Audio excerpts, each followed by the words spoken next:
Alright, that's enough. Get that out of here, please. Okay, well, obviously today's video isn't about the Soviet Union, but it's not too far off. So let me show you this brand new camera I just got. This is amazing. So I just got my hands on the Krasnogorsk 3. I won an eBay auction. So I got this for an amazing deal. It was about $400. It fully works. And it came with the handle, the Meteor lens, and a lens cap, which is not in this room. So let me I haven't shot any film on this, but let me make a start off review from what I think of it so far. So number one, compared to my Bolex H16, this is really heavy, but I have messed around with the Meteor lens. Taking it off makes it way lighter, but the Meteor lens is just such an amazing lens, so I don't think I want to do that. It's an M42 mount lens, so I have a Vivitar SLR camera that I have two lenses in the M42 mount that I can put on here if I want.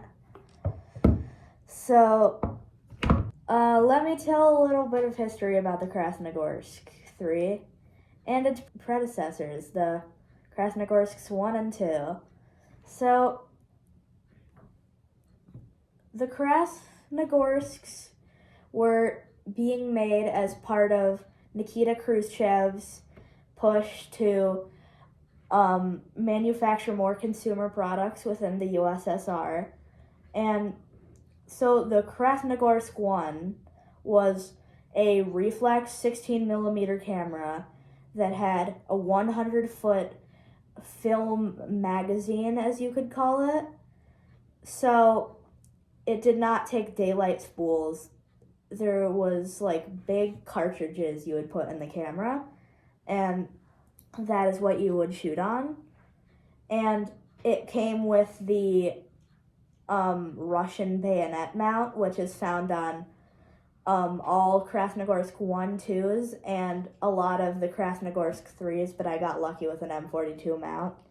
The Krasnogorsk 2 was an upgrade from the Krasnogorsk 1, but in terms of specs, the only real difference was that it came with this Meteor zoom lens in the bayonet mount.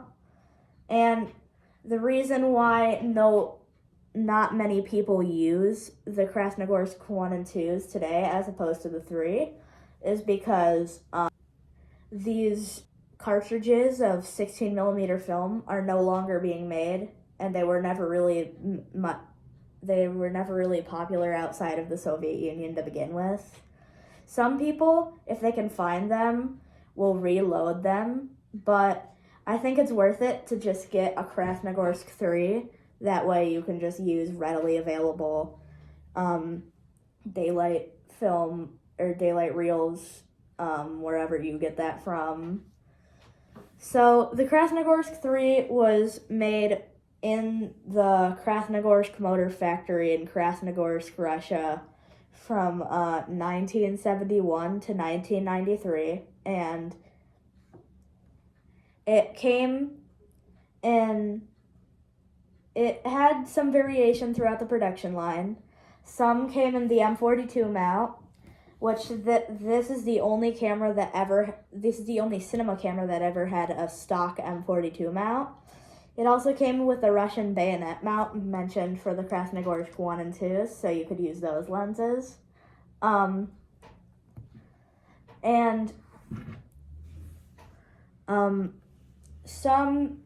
Krasnogorsks up here on the plate have silver on them, so that's a minor deviation. Also, a select group of Krasnogorsks were actually produced in the English language, because if you see, this does not say Krasnogorsk in the Latin script. It says it in the Cyrillic script. But they did make some Krasnogorsks in English. So that says with Latin characters. It doesn't really matter because there's not many things that are in Russian on here, so once you learn what they do, you're fine. So that's basically all the deviation within these. If you want to go into some minor things, yes, but there isn't a ton of deviation throughout the production.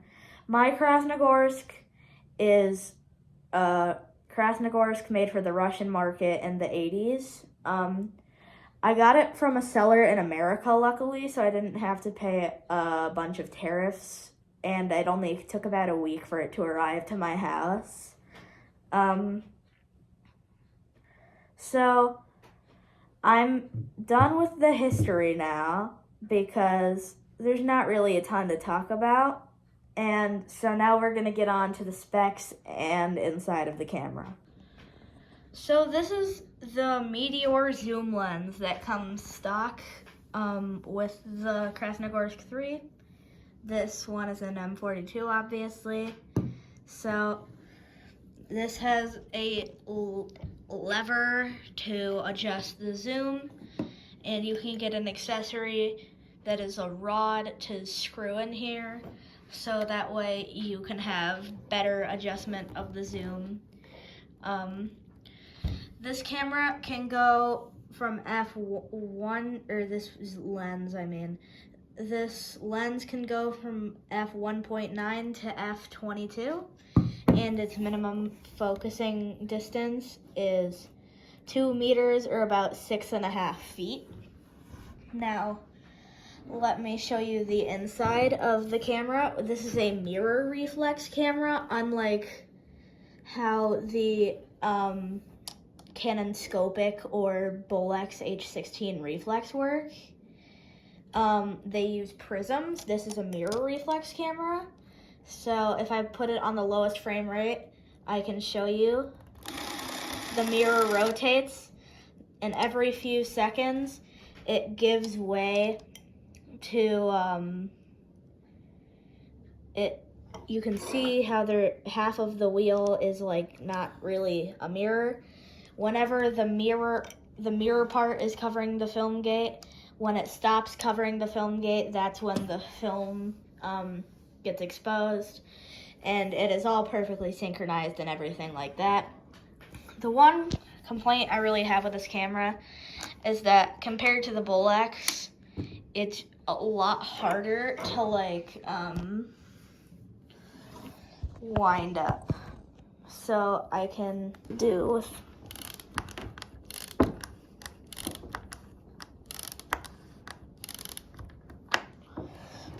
and due to the mirror reflex, especially on lower frames per second settings, it will show a visible flicker in the viewfinder.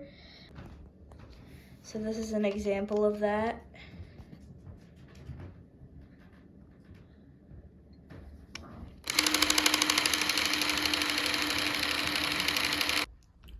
Okay, so part of what I didn't talk about earlier is this FPS selection dial, which can go from 8 FPS to 48 FPS.